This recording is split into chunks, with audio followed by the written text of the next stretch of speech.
What's up? Ako nga pala si BT at nandito ngayon tayo sa BT Reaction and welcome to my channel, Tunay na Kritiko.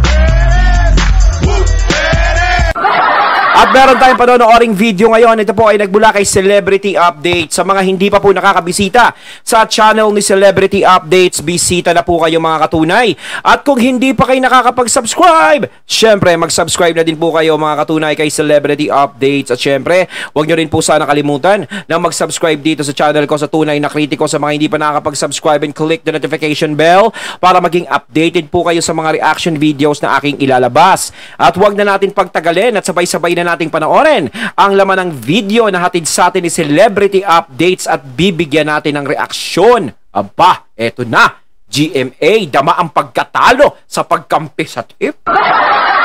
Di wow! Pasok! Mga ka-legit Daver Cats, GMA Network, abay dama na ang pagkatalo dahil sa pagkampi nga nito sa Tape Incorporated. Ano nga ba ang mga nakapalob sa balitang ito? Panoorin po natin ang video ito. But before that, if you haven't subscribed yet to my YouTube channel, please don't forget to like, share, and subscribe at hit mo na rin ang bell for more showbiz updates. Bago tayo magsimula, of course, nais ko po muna magpasalamat sa lahat po ng mga legit viewers, subscribers, and legit Daver Cats natin. Thank you so much. Yes. At ngayon pag-usapan nga natin ito dahil matapos nga na i-anunsyo ng GMA Network Kapuso na sila po ay magsasanib puwersa na. Kumbaga gumawa na po sila ng sarili nilang kaparaanan para po matulungan ang Tape Incorporated pagdating po sa online views.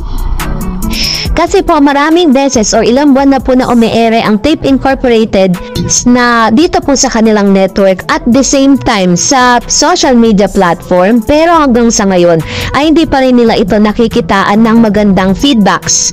Kaya naman isa sa mga talagang ginawa na po ng GMA na hibagay na hindi nila ginawa sa TVJ, no? Ito po sabi dyan, News Bites, programang Eat Bulaga mapapanood na rin sa Kapuso Stream, GMA Network Incorporated official Facebook at YouTube pages. So, ibinalita nga po, official ng inanunsyo ng GMA Network na meron pong dalawang platform na gamit ngayon ang kanila pong YouTube channel na may 33 million plus na subscribers at Facebook page na meron ding million followers ay ipinagamit na po nila sa Tape Incorporated or Tape Bulagta kung saan ayan na! Pinagamit na, tumulong na ang GMA. Pumasok na talaga para umangat yung programa ng Tape Bulaga. Ito lang po ang aking opinyon at reaksyon. Bato-bato sa langit, sana tamaan ay huwag magalit dahil ito ay ating karapatan na magbigay ng ating mga suhestyon, panig at katotohanan. Eto, alam nyo po, kahit na bigyan nyo pa sila ng bigyan ng kung ano-ano, kahit na ganyan, na bigyan nyo sila ng mga site na ganyan na malalaki para dun sila mapanood ng mga tao, useless pa rin po. Alam nyo kung bakit? Tanungin nyo ako. Itanong nyo sa akin kung bakit. Bakit ba? Ayan, sasagutin ko na. Kasi maraming bad trip talaga sa kanila. Kumbaga sa amats, nakaka-bad trip yung tama ako ngayon, pare. Ang daming naiimber na kasi sa kanila dahil nga may issue na meron silang kinasasangkutang ganun. Kung wala silang kinasasangkutang issue, gaya sa pagkuha ng pangalan ng Eat Bulaga at pagke-claim nila na sila ang Eat Bulaga, wala sanang problema kung wala silang ganong issue. At kung ang hinihingi ng TVJ sa kanila na yung karapatan ay ibinigay ng tape sa TVJ, wala din sana ganong issue. Diba? Ang nangyayari nga, diba? Hindi nila binibigay ang pangalang Eat Bulaga. At pagkatapos, sa halip na yung mga ibang host ay magpakumbaba, at wag nang makisali, nakikidamay pa. Sa tingin nyo ba, maraming hindi maiinis o maiimber na sa kanila? Alam nyo po, 'di ba sa GMA, Alam nyo po kung gaano kadami ang mga tao na sumusuporta sa TBJ nung nandiyadyaan pa sila sa Itbulaga. Kaya nga ang Itbulaga noon ay nananatiling number 1 at walang makatapat na kahit sinong noontime show. Hindi sila matalo. Lahat hindi tumagal sa ere. Itbulaga pa rin ang natitira sa noontime show. Etong showtime is tumagal. Yes. Kasi wala na silang ibang maiisip kung pati ang showtime ay tatanggalin nila. Diba? Nakakita sila ng pagkakataon na nakita na si Vice, ganyan. Okay na yan, ganto, ganyan. Basta lumibel lang tayo kahit wag na tayo mag number 1. Ganun dati yung kalakaran, parang ganun yung nangyari.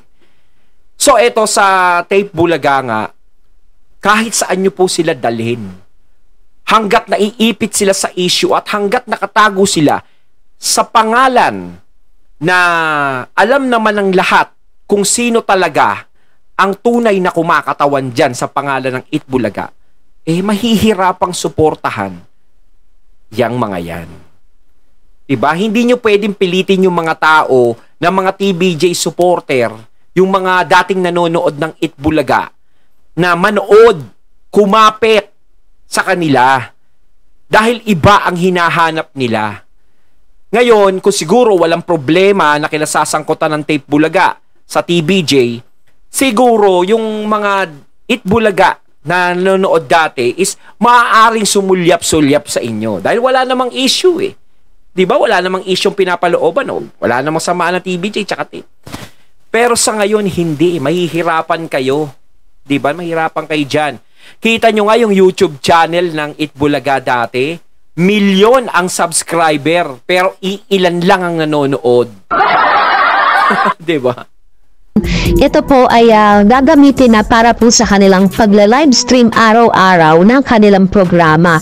Ito po ay ininunsad nila para po talagang makita kung gagana ba ang resulta. Ano nga ba, may epekto nga ba ang lahat ng kilos o ng actions po ng GMA? Yung kanilang numero pagdating po sa concurrent viewers, ako po, Diyos ko, napakalayo kumpara dito sa EAT ng TBJ sa TV5 at dito sa It's Showtime. Napakalayo mga kababayan. Pero ito titingnan natin kung gaano kalayo ba talaga. At merong bang epekto itong pagtulong ng GMA Network dito sa Tape Bulaga para mas lalong marami ang ma-reach ng programa ng mga halusos. So ito mga kababayan, dito tayo na yon sa live stream ng Tape Bulaga Live Stream November 8, 2023 at nako mga kababayan, ang nanonood po dito ay 837. Ayan. Kita nyo naman, no, puwera usog, Simula nang lumabas ang Tape Bulaga, is ganyan na talaga nanonood, 1,000, minsan. Pero may dumating naman 2,000. Diba? Talagang hindi nyo ba nararamdaman? Pinipilit nyo pa? Wala na kayong magagawa. No? Siguro kung ang sakasakali na mawala ang EAT, ayun, sakaling panoorin. Pero hanggat nandiyadyaan ang anino ng TBJ na nakapaloob pa rin sa programa nyo, dyan sa Tape Bulaga, hindi mawawala ang pagkadismaya ng mga tao sa inyo. Yan ang nagpapabigat sa inyo eh. Diba? Madali lang magparaya, madali lang magbigay. Kahit masakit sa inyo kung napamahal din sa tape ang pangalang Itbulaga, wala kayong magagawa kung iba ang minamahal ng pangalang inaari ninyo. Wala kayong magagawa. Kahit masakit sa damdamin nyo, dapat nyong pakawalan. Diba? Bakit nyo ipaglalaban kung patuloy kayong nasasaktan? Palayain nyo na lang. Sige na. Ang GMA Network ay mayroong 33.4 million subscribers. Inilive nila itong Itbulaga ng Tape Incorporated dyan sa kanilang kapuso stream. At ito mga kababayan, nanonood 843. Hindi man lang umaabot ng 1,000 concurrent viewers. Sakit nun. At ito kapansin-pansin Muntik pa lumabas yung sipong ko. Ito pong kanilang live stream ay nagsimula pa 7 hours ngayon po ay 12:42 ng tanghali. So kung 12:42 ngayon, ibig sabihin, madaling araw pa lang o alas 5 pa lang ng madaling araw, na-live stream na sila. Kumbaga, simula doon sa balita, hanggang tuloy-tuloy yung kanilang live stream, hanggang dito sa Tape Bulaga, tuloy-tuloy yung kanilang live stream. Tuloy-tuloy man ang kanilang live streaming na ginagawa dahil ito po ay isa sa mga estratehiyang ginagawa nila para lahat nga naman ng kanilang programa ay masasagasaan ng kanilang live streaming. Pero kakaiba po ang resulta pagdating sa noon time. Yes. Akala po nila, porkit po ang daming nanonood sa mga programa na nauna, itutuloy-tuloy na po yun ng mga tagahanga ng mga kapuso, no? Pero may mga legit dabberkads pa rin. Parang ano yan nanonood, no? Iba yung palabas, di ba? Diyan sa live streaming yan, ng GMA. Tapos dyan yung tape. Naku, lipat na natin. Parang ganun. Nakakainis siya, nakakainis. Tapos may nandiyan na naman yung lab team na, lab team na Galawang Hokage. Ayoko niyan. Dapat may pangalan yung pamagat yung lab team ni Paolo tsaka ni Are. Papasukin ang Hokage sa puso mo.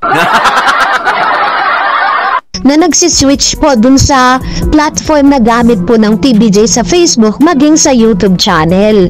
Kasi po kung matatandaan ninyo, gamit na rin po ng Tape Bulagta ang YouTube channel po, ang original YouTube channel ng Branded Eat Bulaga na meron pong napaka-million subscribers na rin, pero ang concurrent viewers na nakukuha nila, pinakamataas na po, bigyan na natin 1,000. At sa Facebook naman may 383 concurrent live viewers kung nanonood sa kanila araw-araw, na bagay na pinagtaka natin dahil nung wala pa silang YouTube channel, di pa nila nakukulimbat ang YouTube channel ng nito pong Eat Bulaga, and concurrent viewers sila na umaabot sila ng 2,000, which means lahat po ng mga nanonood sa Facebook ay nag-switch lang po sa YouTube. Ganon po yung nangyari.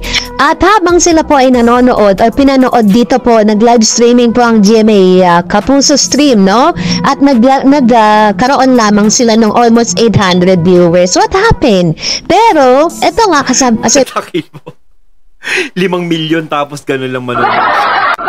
Doon pa lang mararamdaman mo na talagang hindi tayo tanggap ng mga tao. Ito, 5 million subscribers, hindi tayo tanggap. Takin mo, hindi nanonood. Kahit naman tulungan kayo ng GMA, ilabas kayo sa live stream ng GMA, wala. Ganun pa rin I said earlier, tuloy-tuloy po yung kanilang pag-live stream.